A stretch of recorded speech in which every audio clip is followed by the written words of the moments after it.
Apa satu nasihat yang anda selalu dengar tapi anda buat juga? Jangan berhenti kerja. Jangan berhenti kerja. Tu yang mak saya selalu cakap. And guess what? Saya berhenti kerja juga. Hai, anda bersama dengan saya, Azlin. So, hari ni saya nak sambung balik cerita saya. So, basically, hari ni adalah episod 1. So, saya nak kongsikan cerita saya yang agak panjang untuk mereka yang ada perasaan nak berhenti kerja, rasa bosan dengan kerja, rasa stuck, rasa menyampah dengan bos, rasa semua orang toksik. Kita je lah yang tak toksik kan. Semua yang anda rasa tu valid. Itulah apa yang saya rasa 10 tahun yang lepas. Dalam hidup ni, masa kita, semua orang akan rasa hampir lebih kurang yang sama sebab kita adalah manusia yang normal. Lepas kita habis belajar, benda pertama yang kita nak buat, of course, nak cari kerja. Jarang-jarang saya jumpa anak muda yang macam nak buat bisnes, nak ada plan sendirilah. So, mostly bila kita dah habis belajar je, kita akan start cari kerja. Sama juga dengan saya. Tapi sebab masa saya belajar tu, saya dapat sponsor. So, bila sponsor ni, ada kontrak lah yang kita kena sign. Habis belajar, saya kena kerja. Saya kena kerja dengan company ni untuk sekian-sekian tahun. Kalau tak kerja, kalau kita decide tak nak kerja dengan company ni, then kena bayarlah certain amount dan sebagainya. Okay, Alhamdulillah, sebaik saya lepas habis kerja, tak adalah cepat sangat, lebih kurang 6 bulan kot. Saya menganggur. Lepas tu barulah saya dapat offer letter daripada company tersebut. Dan saya bekerja lah macam graduan lain yang excited kan. Bila kita dapat gaji, first gaji tu especially, macam dunia ni akulah yang punya. Ada perasaan macam tu. Jadi tahun pertama, tahun kedua, tahun ketiga tu excitement tu masih tinggi. Sebab kita baru nak memulakan kehidupan dan dekat tangan kita dah ada duit. Jadi perasaan tu memang lain. Walaupun kita kadang-kadang ada balik hari yang kita bad mood dari kerja, kita rasa banyak benda kena marah dekat tempat kerja, banyak benda yang tak kena kat tempat kerja, stres dengan kawan, tapi excitement tu masih ada. Dan sampailah satu tahap, apabila kita dah mature sikit, duit pun lebih kurang banyak sikit, kita pun dah agak stable dalam career, akan sampai satu tahap di mana kita akan mula rasa nak berhenti kerja. Ada orang sebab mungkin dia rasa dia mencari-cari apa benda yang dia nak buat. Tapi saya masa tu bukan lebih kepada saya ada target ke apa, tak ada. Saya tak ada apa, cuma saya sangat stres dekat tempat kerja. Saya hari-hari, tiap kali nak pergi bangun pagi, saya rasa nak berhenti kerja. Itulah perasaan yang hari-hari saya ulang dalam kepala otak. Tambah-tambah kalau kerja kat KL dengan Selangor ni, Tuhanlah tahu betapa azabnya kan. Pagi-pagi nak bangun, nak harung jam, lepas tu main dengan politik office lagi, nak kena kipas bos dan sebagainya. Jadi akan sampai satu tahap yang kita dah serabut dengan benda-benda ni. Ada satu advice yang mak saya daripada awal sampailah di akhir saya bekerja tu, dia asyik ulang-ulang benda yang sama. Tahu tak apa satu benda yang dia ulang? Dia kata jangan berhenti kerja, apa-apa pun kena kerja. Tak kisah lelaki kaya ke lelaki miskin ke, anak sikit ke anak ramai ke, susah macam mana pun memang kerja. Sebab mak saya, dia dah experience hidup yang tak ada kerja, terlampau depend on the husband. Jadi selalunya kita ni rebel. Manusia ni rebel dan susah nak terima nasihat. Macam tu lah saya. Apa yang mak saya nasihat, apa yang mak saya tekankan, benda tu yang saya akan buat. So since dia cakap jangan berhenti kerja, benda tu yang akan saya buat. And guess what? Saya berhenti kerja. Jadi masa permulaan saya berhenti kerja tu, Ni back to cerita yang saya cakap, ada orang memang dah clear dia punya objektif kan. Ada orang yang memang tak ada apa-apa, dia just nak lari daripada situation yang dia rasa stres tu. Saya adalah orang yang kedua tu. Jadi saya berhenti kerja, saya tak ada clear objektif apa benda saya nak buat. Walaupun masa berhenti kerja, sebelum berhenti kerja tu ramai orang tanya saya, in fact bos saya kena pergi exit interview dan sebagainya, dia orang akan tanya apa saya nak buat lepas saya berhenti kerja. Saya punya jawapan masa tu saya cakap saya nak jadi petani. Saya cakap saya dah ada business plan and what not lah. Padahal tu semua tak ada pun.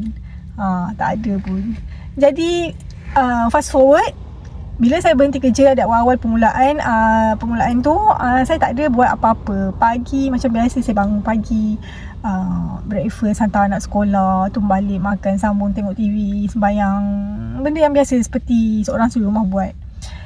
Bulan pertama, it was the most enjoyable moment for me. Okay, sebab kita masih ada duit simpanan, kita tak perlu fikir, kita dah tak stres. Sebulan cuti tak ada buat apa-apa. Mana pernah seumur hidup sepanjang saya bekerja tu tak pernah ada cuti sebulan straight. Okay, so memang seronok lah, macam aku berada di syurga macam tu.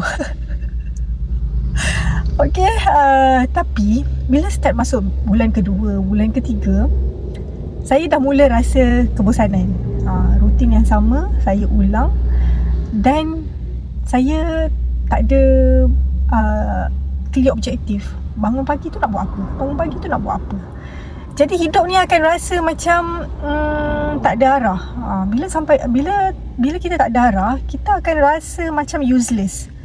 So masa tu lah saya fikir, datanglah idea banyak benda tak akan laku selamanya macam ni kan. So saya nak buat something lah.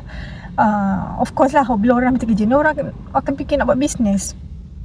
So first business saya yang saya propose pada husband waktu tu, sebab dia yang pump in modal untuk business saya yang pertama.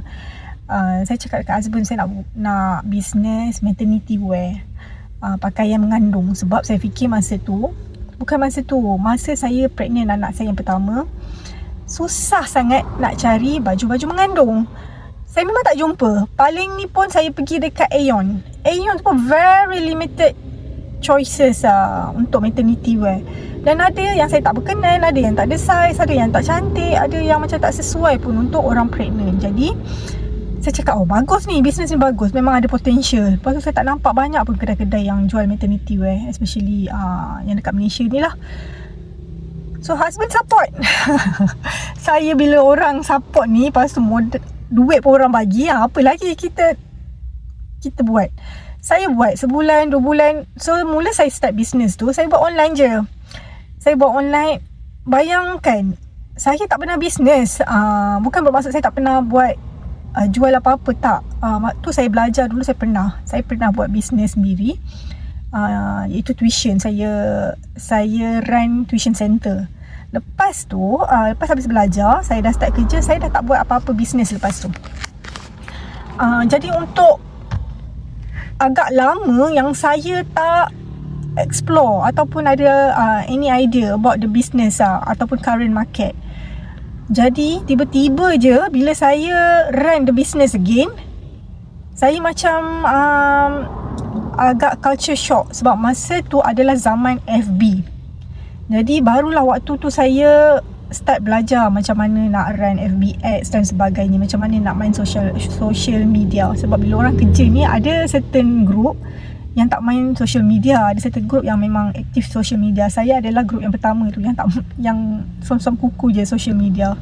Okay, jadi bila buat business, especially online, kau kena aktif lah social media. Jadi saya terpaksa aktif dan belajar run FB ads dan sebagainya. Semua saya buat sendiri. Okay, so di awal beberapa bulan yang pertama tu, saya dah berjaya buat sale. Walaupun tak banyak, tapi tu dah cukup bagi bunga-bunga cinta dekat saya, bunga-bunga harapan. Okay, bagus ni, bisnes ni bagus. Apa lagi? Terus saya propose dekat my husband, saya nak buka kedai. Betapa drastiknya saya punya decision tu. Dan masa tu, yang trigger saya untuk buka kedai adalah sebab bila customer WhatsApp ataupun PM saya tanya, Kak mana kedai? Nak datang test baju, test luar dan sebagainya, barang yang saya jual tu lah. Dan bila kita yang saya ni jenis konvensional, even saya akan pergi ke kedai kalau nak beli baju ke, beli tudung ke dan sebagainya. Saya nak test, saya nak rasa sendiri material. Jadi apatah lagi kalau mak-mak yang mengandung ni kan, of course lah nak test dekat badan dia. Sebab bukan senang nak cari baju atau seluar, especially dalam keadaan mengandung, perut membesar. Jadi saya rasa it makes sense to have a shop untuk my customer datang test baju baru beli kan. Betapa naifnya saya masa tu. Dan my husband pula, dia support that decision. Saya come out lah, tak adalah saya buta-buta je bagi that proposal kan. Saya of course saya ada buat calculation, saya ada buat proposal and what not lah masa tu. Dan saya share dengan dia. So nampak promising kat situ. Okay, mind you, ini beberapa bulan yang pertama sahaja saya buat online business. Bukan macam orang lain dah bertahun-tahun tu pun tak buka kedai lagi. Saya baru beberapa bulan. Okey, betapa confidentnya saya. Dan saya teruskanlah urusan buka kedai dan sebagainya tu. Okey, bulan pertama saya masuk kedai, saya dah buka kedai. Surprisingly, saya dah start naik. Bulan pertama 5,000, bulan kedua dah naik 10,000. Ni saya cakap secara roughly. Jadi nampak increment sikit. Saya sebagai business owner, of course saya happy. Dan waktu tu masa saya buat business, saya ada seorang pekerja. Jadi seorang pekerja dan saya sebagai backup lah. Sebab ada masa setiap hari ada waktu yang tertentu saya kena keluar untuk buat postage. Saya sendiri yang buat. My staff akan tolong jaga kedai kalau ada customer walk in, dan dia akan buat packaging at the same time. Saya pula, tugas saya akan run ad, saya akan pastikan saya punya stok dan sebagainya, nak order stok, dan termasuklah postage barang saya yang buat sebab saya perlu keluar ke kedai.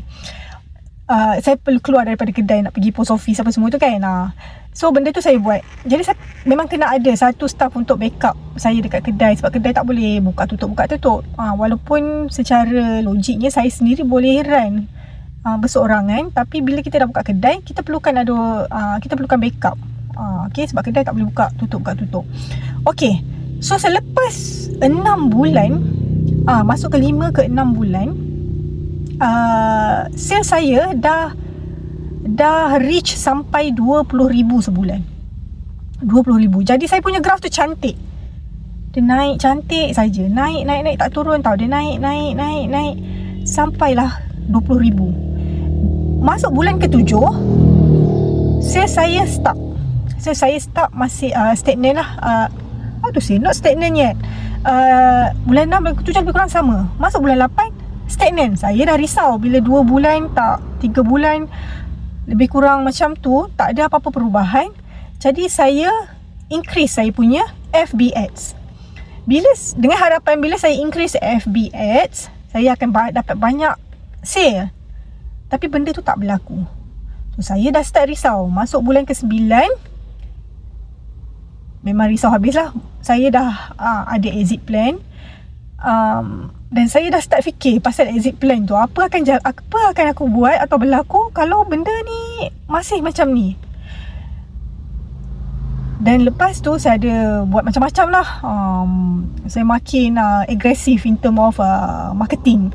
Saya keluar, saya buat saya ada buat video, saya update saya punya marketing template dan sebagainya. Macam-macam saya buat. In fact, pada masa tu saya tambah lagi anak buah saya sebagai pekerja saya, sebab saya tak pandai sangat in term of editing dan sebagainya. Jadi anak saya yang baru habis belajar ni, dia pandai benda tu.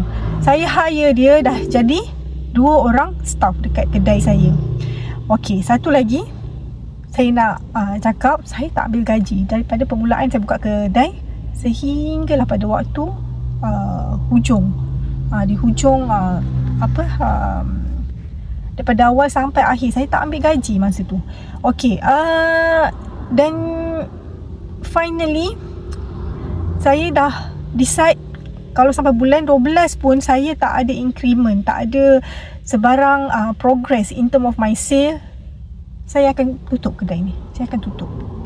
My husband tak setuju sebab dia kata, okay fine, kalau business ni tak works, kita buat lah, kita tukar bisnes lain. Sebab masa tu kontrak rental kedai tu masih ada berbaki setahun. Kontrak dia 2+2 tak silap saya ke 2+1+1 macam tu. Jadi kalau saya baru habis setahun, saya masih ada setahun. Dan kalau ikut kontrak itu sepatutnya, kalau saya terminate awal, saya kena continue bayar another 1 year kepada owner rumah. Ini satu lagi dosa. Satu lagi kebodohan saya buat.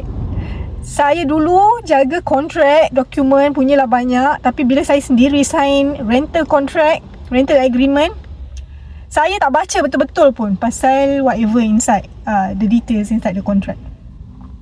Okay. So pendek cerita, cukup setahun saya tutup kedai. Okay, orang lain tutup kedai, tutup bisnes sebab dia loss. Tapi saya tutup kedai masa tu saya tak loss. Saya belum loss. Saya masih ada lebihan sedikit profit. Tapi that profit tu it doesn't mean anything. Okay, sebab bila saya kira-kira balik, untuk saya sustain, untuk saya dapat gaji, untuk saya run the business dan achieve the objective, achieve my target, saya kena buat sekurang